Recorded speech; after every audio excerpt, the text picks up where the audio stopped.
As the sun began its descent, casting a warm, golden glow over the dense forest, Ruru, a devoted Brahmana, found himself standing by the lifeless form of his beloved, Pramadvara.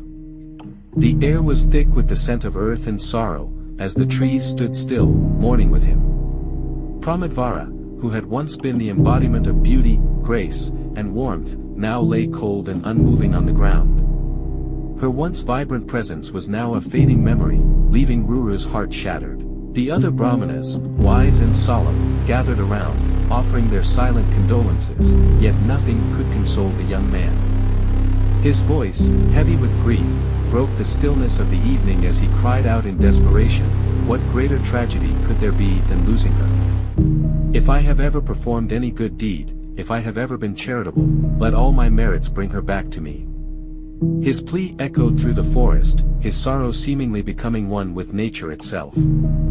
Suddenly, as if the heavens had heard his anguished call, a radiant figure descended from the skies. The divine messenger, with an aura of calmness, addressed the heartbroken Ruru. "O noble Brahmana, your grief cannot change fate, for once a soul's time has come, it cannot return to the world of the living." However, the messenger paused, a glimmer of hope in his voice. "There is one way to bring your beloved back. If you are willing to offer half of your own life, Pramadvara may rise again." Without a moment's hesitation, Ruru's eyes gleamed with resolve as he declared, "I will give half of my life, if it means that she can live once more." His sacrifice, born from pure love and devotion, moved the divine messenger, who then led Ruru to Dharmaraja, the Lord of Death. Before Dharmaraja, Ruru stood, humble yet determined, pleading for Pramadvara's life. Dharmaraja, moved by Ruru's sacrifice and sincerity, spoke in a deep, resonant voice, "If this is your wish, and if you willingly offer half your life, then let her live again." With those words, a miraculous transformation took place. Pramadvara's still form began to stir, her chest rising with the breath of life once more. Slowly, she opened her eyes, as though awakening from a deep, peaceful sleep. She was alive, as radiant and beautiful as ever, her presence filling the air with joy once again. The forest, once heavy with grief, now seemed to hum with the music of life. The families of Ruru and Pramadvara rejoiced, and their wedding was celebrated with grandeur and devotion. The rituals were performed under the blessings of the gods, and their union, now bound by the sacred act of sacrifice, became a symbol of love's power over death itself. Yet, amid the celebration, a dark seed had been planted in Ruru's heart, a deep hatred for the serpent that had caused Pramadvara's death.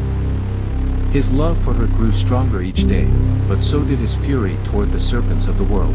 Wherever he wandered in the forest, whenever he saw a snake, his wrath was uncontrollable. He would strike down any serpent that crossed his path, his once kind heart now consumed by vengeance.